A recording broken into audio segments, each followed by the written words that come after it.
my name is Jody Waddell, and this is my daughter Mariah.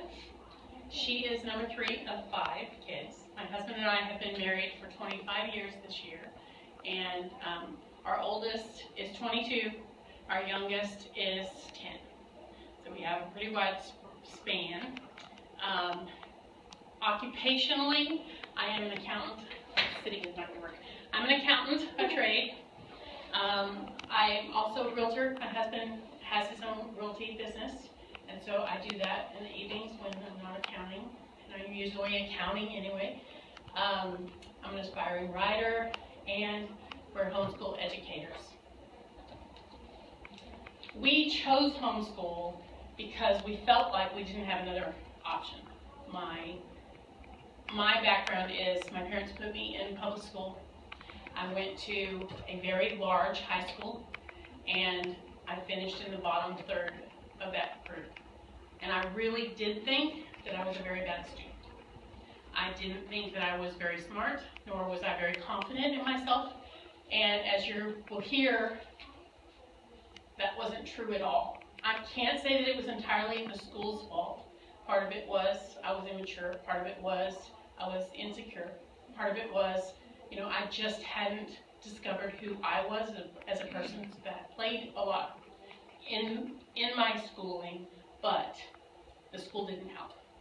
The school didn't step up, and the reality was, I know looking back and thinking about my time there, that I could have been better if I'd have had a different group of educators. And I'm not saying that the teachers were even bad. I don't know on this side of it.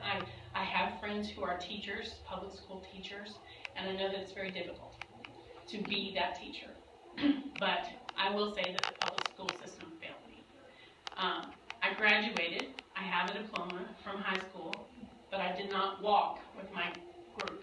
I had 3 more credits than I needed to graduate, but I didn't pass my government class, and so I wasn't allowed to graduate with them. I didn't walk and ever have a graduation ceremony. My husband went to public school when he was in elementary, and by 6th grade, his parents took him out and put him in Christian school. And he graduated from Christian school. He actually graduated from Lake Country Christian school, and there were approximately 20 kids in that graduating class, and so he had a lot of attention, and he had a great education, and really he did amazing, but it was pricey, and it was a commitment for his family. And so when it was our turn and our kids were ready for school, we were not financially in a place where we could make that decision to put them in Christian school. So our only other option was quality education by mom, and we homeschooled. And so I did that until our oldest was going into 3rd grade, and he came to me before school started, and he said, "Mom, I want to go to real school." And I said, "This is real school." And he said, "No, I want a real teacher." And I said, "I am a real teacher." And he said, very carefully, he thought about it, and he said, "I want to go to a school building that is not our house, and I want a teacher who is not you." So we switched, and we found a charter school. We didn't know a whole lot of things at the time, but we found a charter school in Arlington that had a very good reputation, was free, and because I didn't trust public school and to the way I thought charter school is still public school, I will be involved, period, and if I have any qualms, we're taking them out. So we put them into school, and my oldest son's first spelling test, when the teacher was on number 13, he raised his hand and said, "Could you repeat what number 1 was?" And he had to go to, I don't think they called it remedial, but they had to have tutoring. And it really wasn't that he couldn't do the work, but I hadn't taught him properly how to do those kinds of time tests. I wasn't teaching him those kinds of skills. And so, horrified, of course, I failed them. And by the time my second son got into, actually, I think he kindergarten with me, and then he went to 1st grade, I had made up my mind that we are going to do whatever it takes to make them successful, period. So I was PTO everything. I was volunteer coordinator. I was vice president. Anything that kept me at that school so I knew what was happening, that's what we did. When my oldest son got to 6th grade, the charter ended. They didn't go any higher than that. So we had to find him a different school. Found a new charter school across town and can't do both campuses.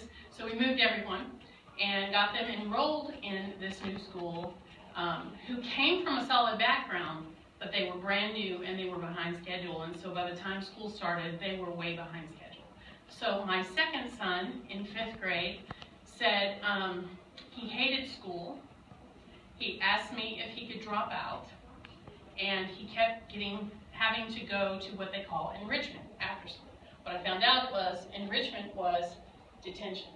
And detention meant that whatever you were there for, you could do that, and then you could do nothing else. So if you had homework, you couldn't do the homework. You could do whatever you were there for, and then you sat with your hands on the table. And that's why he was saying he wanted to drop out of school. So, talking to the teachers, long story short, they're teaching my 5th grader phonics, and he's bored out of his mind, so he's not turning his work in.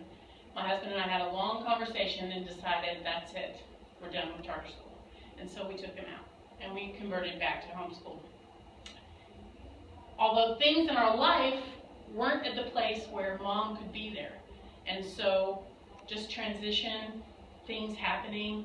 I took a full-time job and my husband was home. And so we went from teacher mom to teacher dad. And teacher mom loves this book.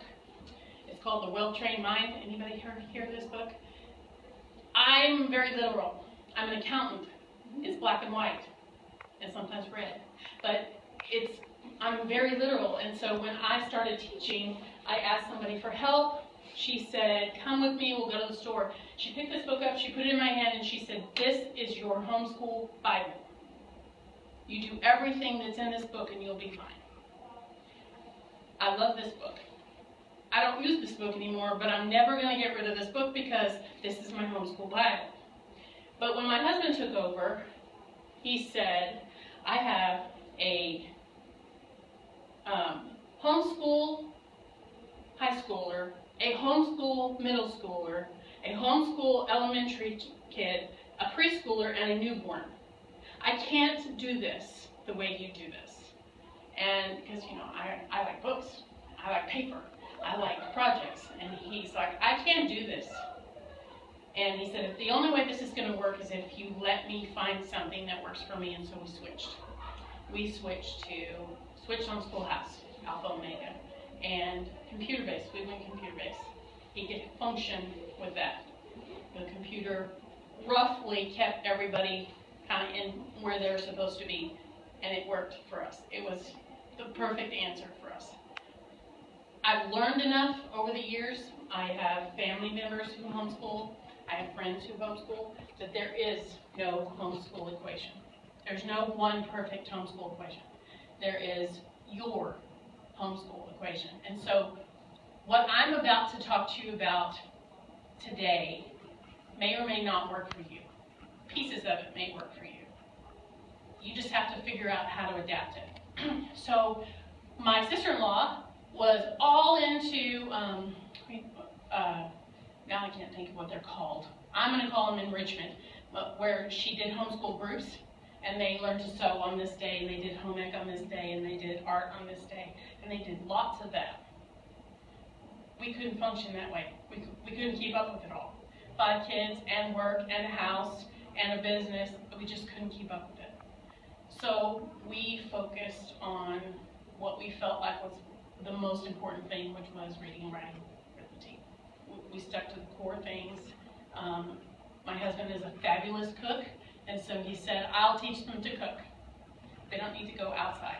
I'll teach them to work on small engines. And he has them do fitness things with them, and it changes from year to year and time to time. At this point, we have our 3 oldest have graduated. We have a middle schooler who's in 9th grade, and we have a 10-year-old who is somewhere between 4th and 5th, kind of on her track. We homeschool year-round, 4 days a week, 8 to noon, and he sticks to his schedule. So when our oldest was graduating homeschool, first of all, we were relieved and congratulating ourselves. Oh my God, we made it to the end. We had a family meeting and we said, today's job market is not the way it used to be. You have to have a degree if you're going to get anywhere. So we want you, all 5, to go to college. And the conversation went something like this. Well, you guys don't have degrees. Why do we have to get degrees if you didn't get degrees? And my husband said, game on. We're not going to ask you to do something yourself that we're not willing to do. And I'm not going to give you an excuse to quit on yourself. And he said, we'll enroll with you. So Mom, Dad, and the oldest child enrolled in college, all at the same time. Now, my first thought was, oh my God, how am I going to do that? I have a full-time job. How am I going to go to college? Okay, well, nobody said how I had to go to college, just that I had to go. My second thought was, I'm an accountant. How are we going to pay for this? And my girlfriends told me, my coworker told me that she had heard of the Texas $10,000 degree. Anybody heard of that? It's kind of fictitious, it's sort of misleading, but it's the right principle. So I started doing research and I found that little map in, it's hard to see, it's easy to Google. That is the Texas Tribune. Like I said, it's not exactly accurate in that you cannot do it for exactly $10,000, but you can get it close, depending on what you want to do and what your specialty is. So I like flowcharts, so I followed the flowchart. I should have made it bigger for you. I followed the flowchart and it said, do you have work experience? Yeah. Do you have any, I think it asked, do you have any credits at all? Well, yeah, I had a little bit. I went to college immediately after not graduating with my class. I graduated in the summer, went to college, and I wasn't ready. I was 17, I was immature, and I was all alone, and I failed, just miserably. I quit my second semester with a 1.67 average, and it was one of those deals where either I quit or they were going to kick me out.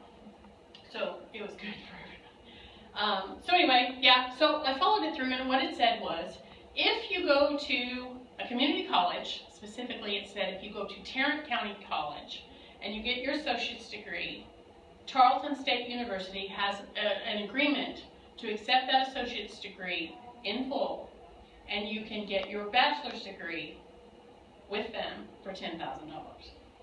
That was the plan. That sold it right there, and we applied to community college. What I've since found out is it wouldn't matter if I had found that or not. That is, in my opinion, my experience, the best way to go. The reason is core classes are core classes. Nobody cares where they came from. They really don't. And for the most part, the first 2 years of college, they're just going to look at whether or not you finished. Now, if you're not completely core complete, that's a different story altogether. The 4-year university may or may not accept some of it. But if the agreement, like with Tarleton, and there are others, UNT has an agreement now, TCU has an agreement, UTA has an agreement. If you're core complete, they will take it all. If you're incomplete, and you've taken a few classes here or there, they will pick and choose what they will and will not allow. So we went core complete, and we graduated together, all 4 of us, my oldest son, our second son, my husband, and I, together. We walked together. It's cost effective. It's cheap. The cost of per credit hour at a community college, especially if you live in county, it depends on which community college you go to. Dallas County has one, Wise County has one, and obviously Tarrant County has one.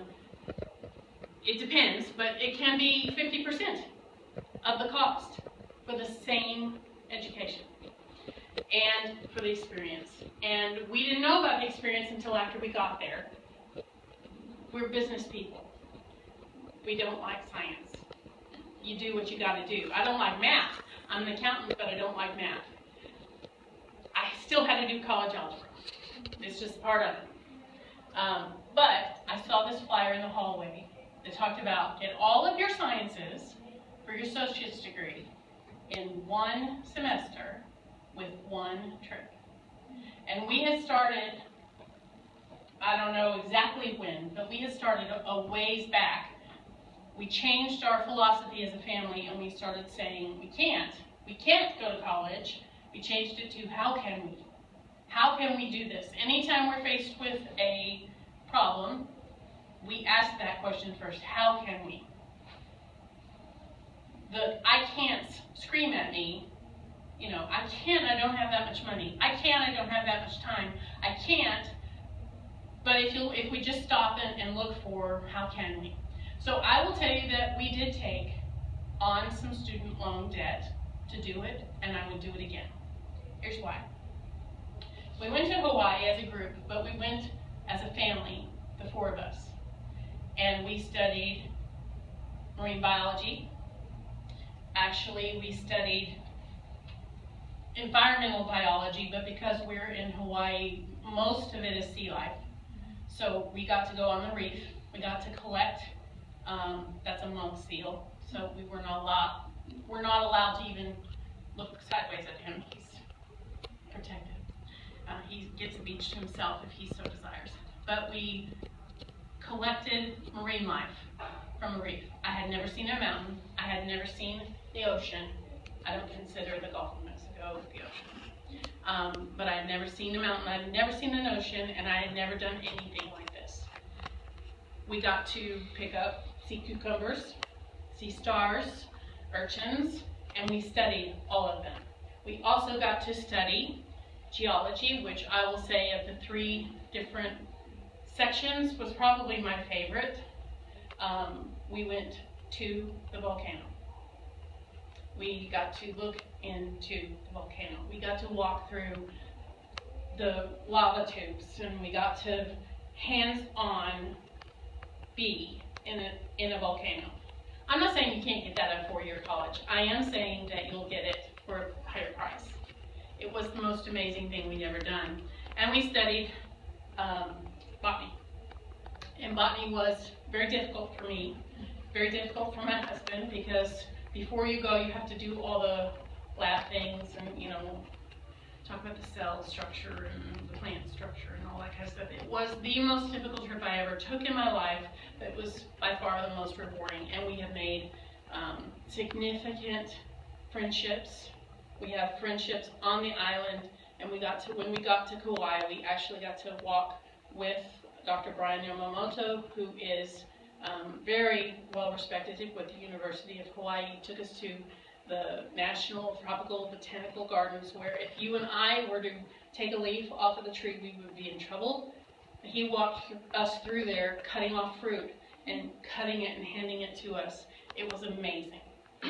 And I would say we would do it again. Those are sea caves. We got rained on every day.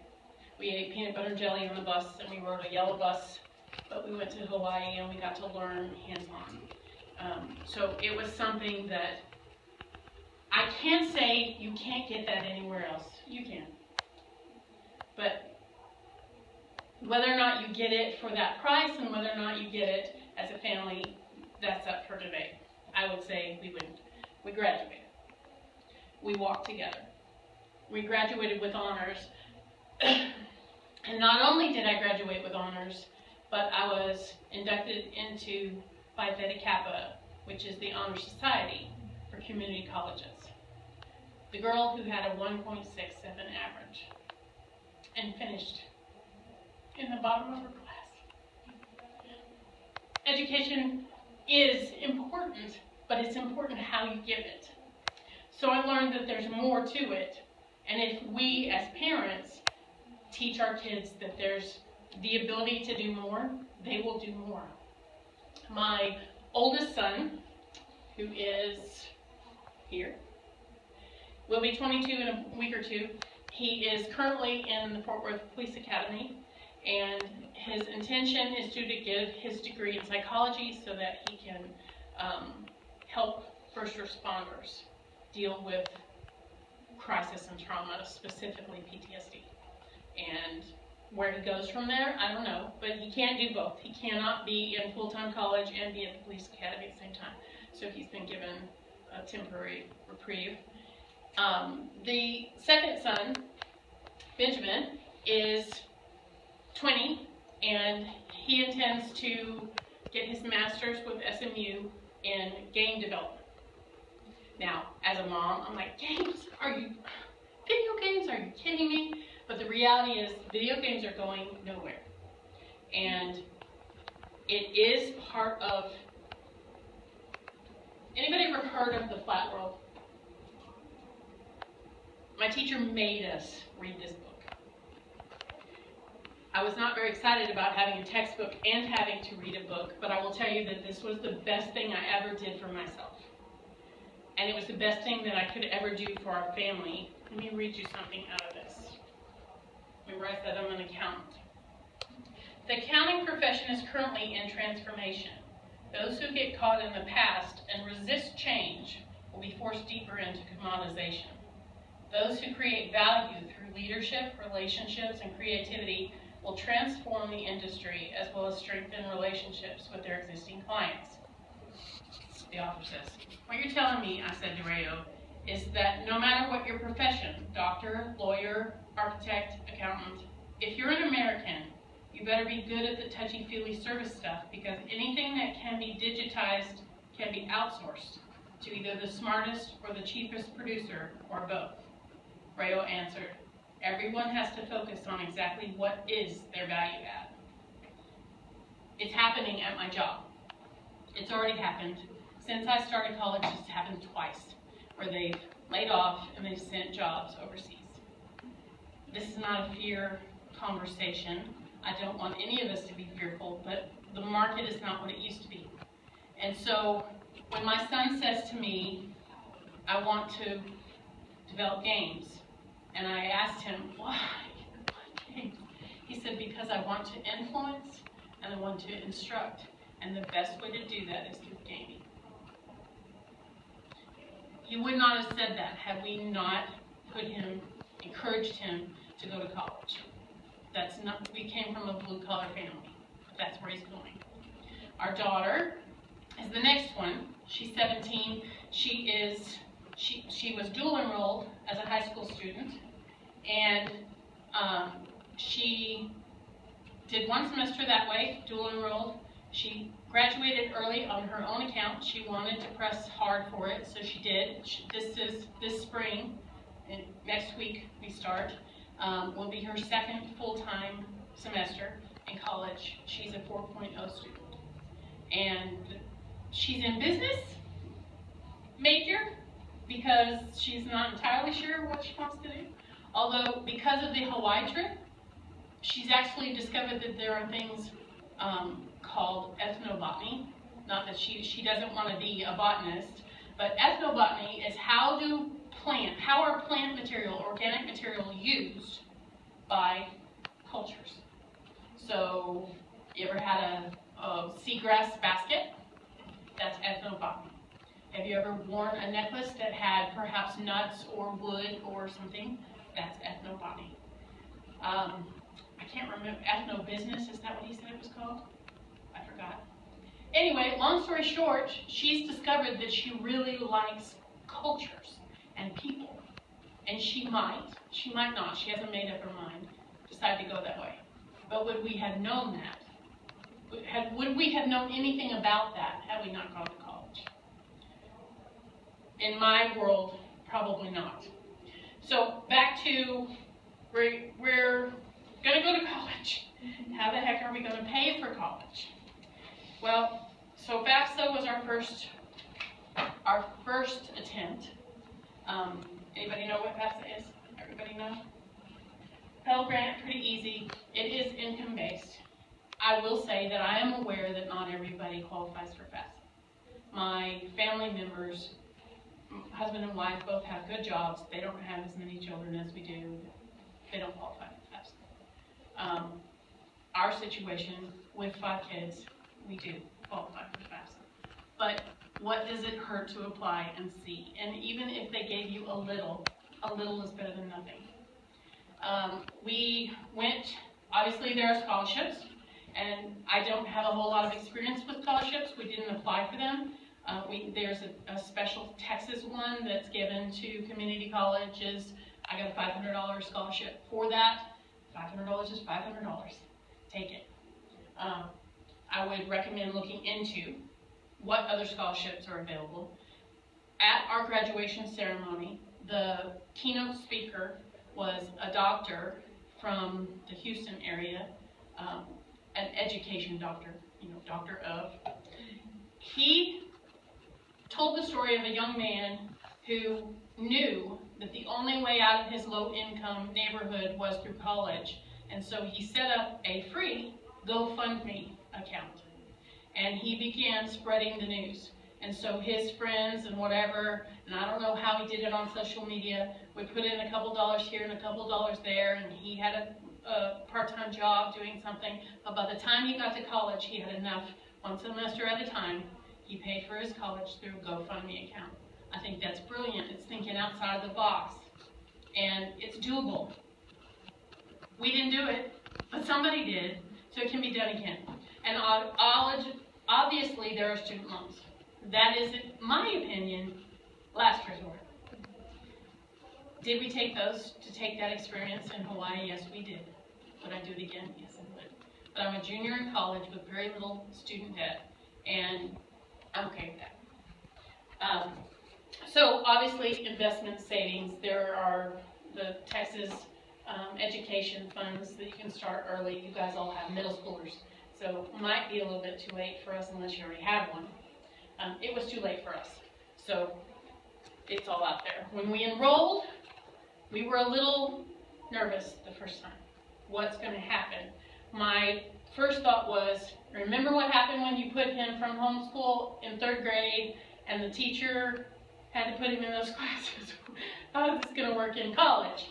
Well, we didn't do SATs, and we didn't do ACT, which I'm sure that you do know you can do that. As homeschoolers, you can go find those tests and take them. We didn't do that. Not really my husband's cup of tea, and we had been told it wasn't necessary, so we didn't do it. When we got to school, there's a couple things. One, they want your transcripts. That's what's important to you right now, is keep up with the grades. For us, the computer kept up with the grades, so that made it easy. And my husband found a template online. He downloaded it, and I think it's an Excel. It might be Word, but I think it's an Excel spreadsheet, and he just changes it. He's changed it 3 times now, 3 different students, and it looks nice and businesslike, and they accepted it just fine. But they're not going to just take that and say, oh yeah, you're good, they made a test. So the first round, with the first 3 of us, we didn't know that you could practice, so we didn't practice. The second and third rounds, we knew what to do. We knew what was on the test, the TSI. There's math, so college algebra, and you can Google TSI practice tests and find them. And some, depending on the college that you're going to go to, sometimes they have an entrance exam practice test online too. Depends on where you're going. Tarrant County College, I don't think had one, but I Googled it, and we found one. So college algebra. Then they're going to have reading comprehension, and it's multiple choice, basically. It's all in a computer lab. And then they're going to have writing, and they'll give you a topic or a sentence, write about whatever, and you need to write however many words. Complete sentences, the better you are at composition, the better. What we found is, if you can get between 500 and 600 words and not have a lot of spelling errors and have complete thoughts, it'll pass you. But you need to be as close to 600 words as you can get. You can't go over 600 words, but you need to get as close as you can. So basically what we taught ourselves is write it, Jude, my friend, she's a publicist. And the reason I know her is because she taught a class on how to write a book. Aspiring writer, her recommendation was throw it up on the page. Just get the words out of your brain onto the page, then go back and revise it and edit it and whatever. So that's what we told the next two kids. Throw it up on the page on the computer, then go back and fill it in. And if you need to, or you said you had a conjunction and you say didn't, change it, make it did not, that's 2. And get as close to 600 words as you can to pass. After 24 years of not being in college, I had to go back to remedial college answer, and I had to start fresh. Everybody else passed and went on. I would just say it's just basic algebra. I wasn't familiar with it anymore. And some of it, I don't think I was really ever taught, and they changed some of the things. Our 10-year-old now, she can't do the math work. She can't do the problem, but she can sing the quadratic equation song. It's all I care about, if you can sing it. So it's not too hard to get in. They are going to ask you for the transcript. They may or may not ask you for a diploma. TCC did not require us to have a diploma, but other places that we have done. My son going to the police academy, he said, I'm homeschooled, I have a college degree, and they still said, show me your high school diploma. So we actually, I'll show you in a minute, I think, we let them choose. The first one, his personality is very outgoing, very people-centric, and he wanted a party and he wanted a graduation. Well, he wanted the party, graduation party, and we said it's connected to a graduation. Have a graduation, you gotta have a party. The next one said, I don't want a party, and no graduation required, but he has a diploma. And she graduated early, so we actually haven't gotten her diploma, but we will. We ordered it online. I can't remember exactly how much it was, but it was reasonable. It's nicer than mine. It's nicer than my husband's. The next thing I would say is, in college, keep in mind, an accountant is speaking to you. So I'm going to always say, control your expenses. I'm going to always say, look for a way to not spend that money. So college is that way. If I were rich, if I won the lottery, if I had hundreds of thousands of dollars laying there, I would probably send my kids away to college, let them have the full experience, live in the dorm, do the whole thing. But we don't. And we haven't from the beginning. So I'm more concerned about what they come out of college with than how much time they spent enjoying the society of college. So, core classes are cheaper when they're at community colleges. That's the first thing. The second thing is supplies, and this is going to sound so silly, but by accident, I found out that if you buy Mead, do you know Mead office supplies? Mead folders, paper folders, they're kind of shiny on the outside. I write on my folders, write the subject. But if you buy those, you take fingernail polish remover, it'll come off. So you can use it again next semester. So I've done that multiple semesters. I just don't go out and buy every little thing that everybody says you have to have. We reuse what we can when we share. Books are by far, even above tuition, books are the most expensive thing, period. And so here's what we found. We understand that this is not the norm. Normally, mom, dad, and two brothers are not all in the same class. We took as many classes together as we could because we're taking the same core classes to get the same associate's degree, regardless of where we're going after that. We shared books as often as we could. Maybe you have a friend whose child is right in line with yours, and they're buddies, and you can do that. Maybe you have nieces and nephews, maybe you could do that.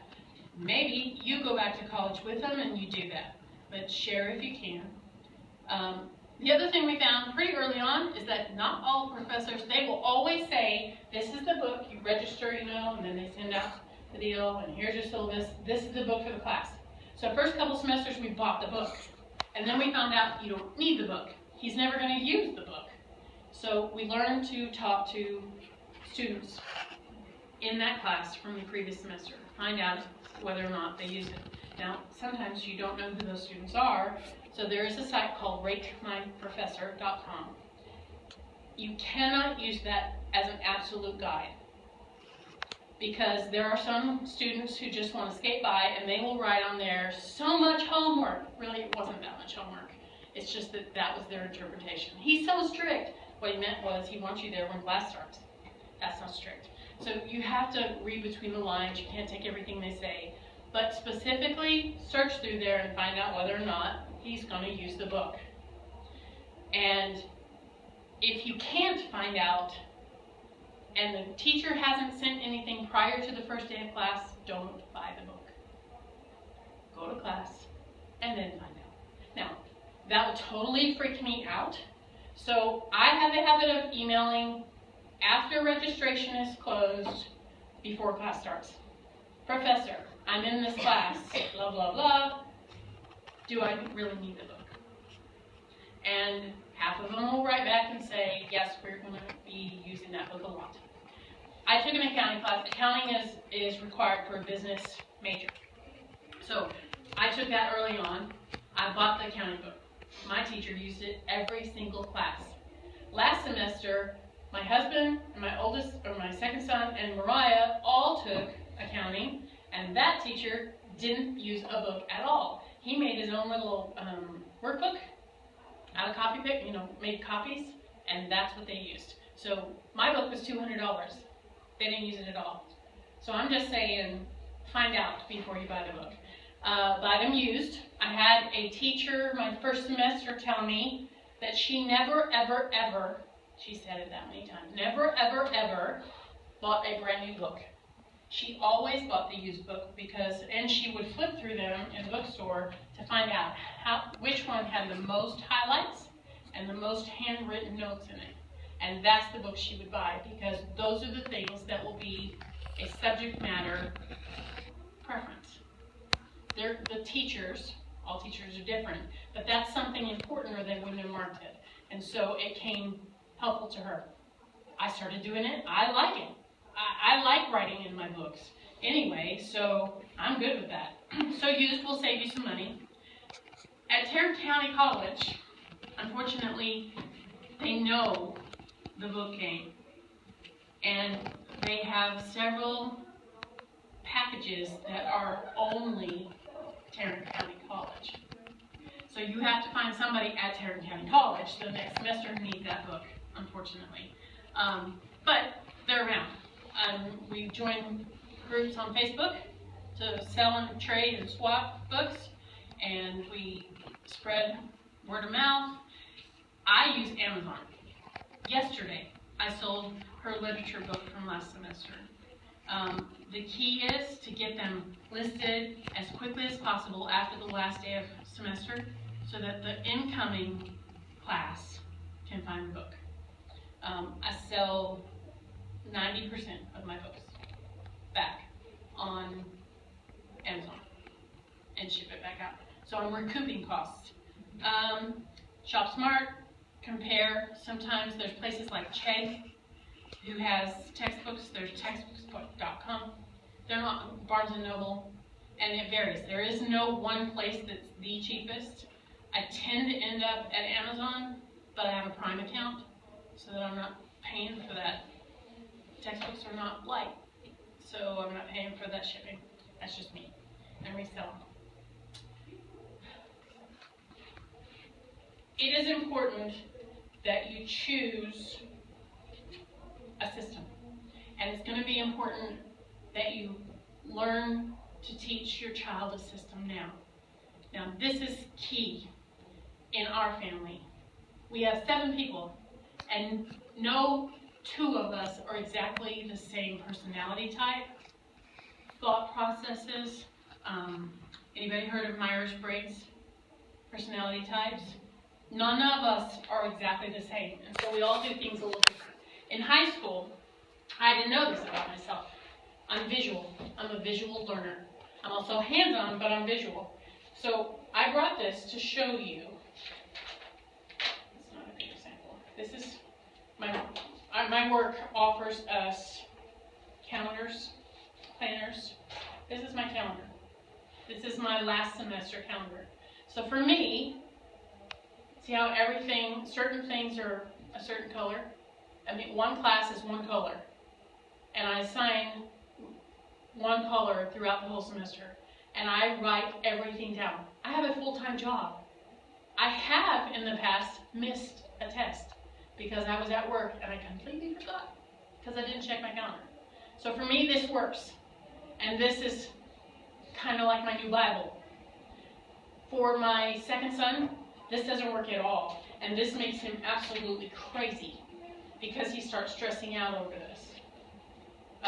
So for him, he works 1 week at a time, 1 month at a time, 1 week at a time, 1 day at a time. And I can't replicate how he does it, but he has a system. The real key is we're both working to time management. John Maxwell said it this way: you cannot manage time. We all have the exact same amount of time. So I can't manage it any differently than you can. What I can manage is how I prioritize my time. And when you learn that, you're successful. So my way of prioritizing is through that calendar, through that planner. My son's way of prioritizing is completely different, but it works for him.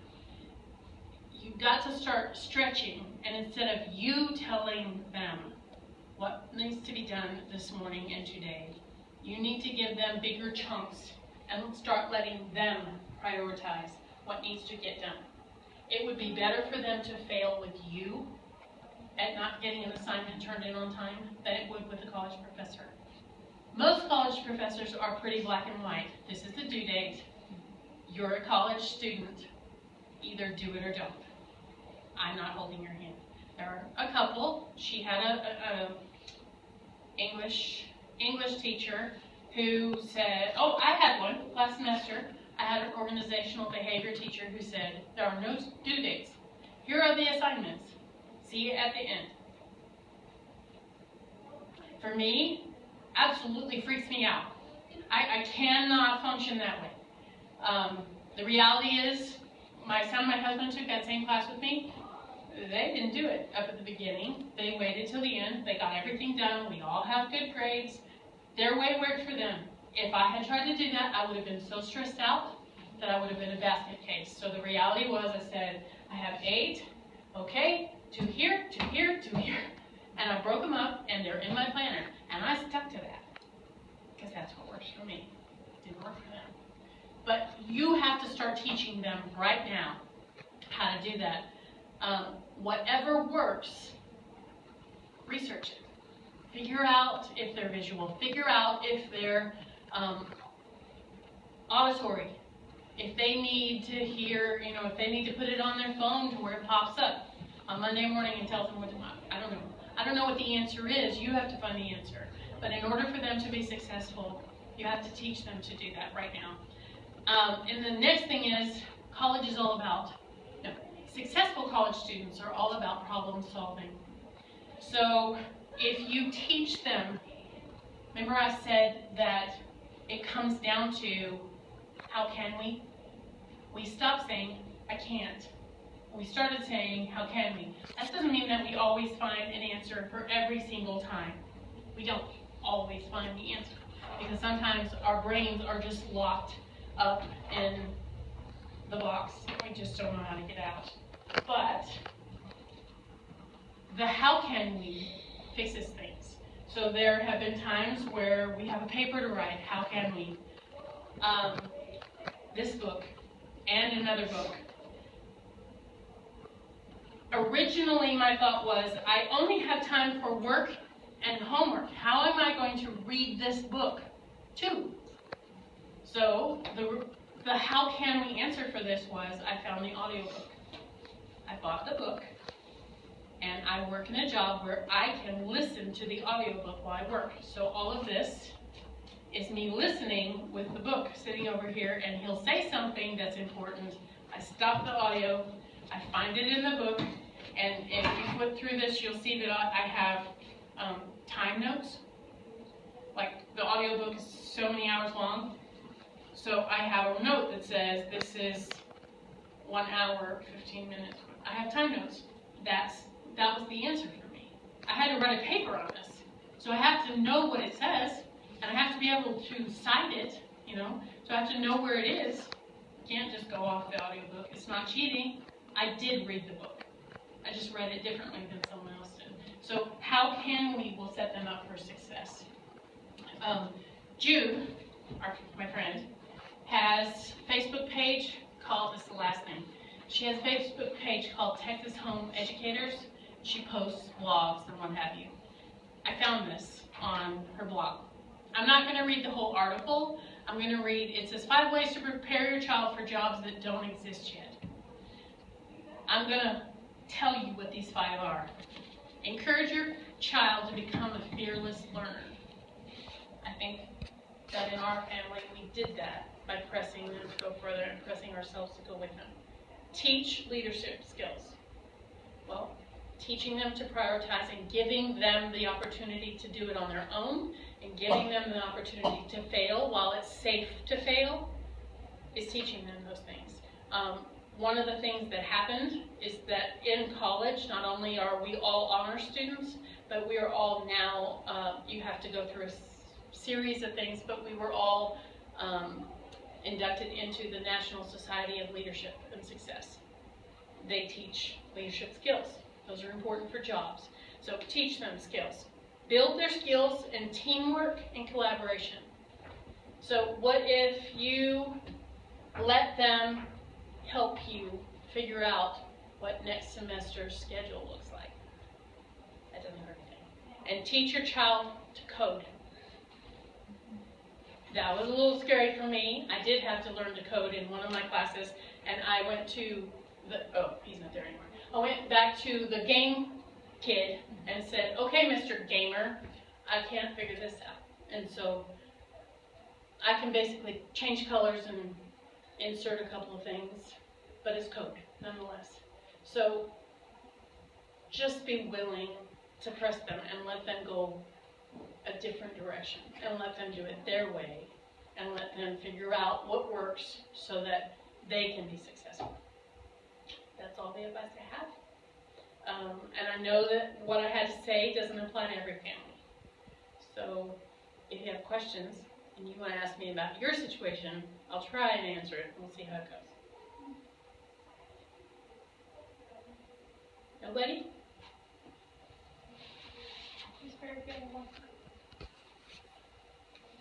I have questions about the dual credit.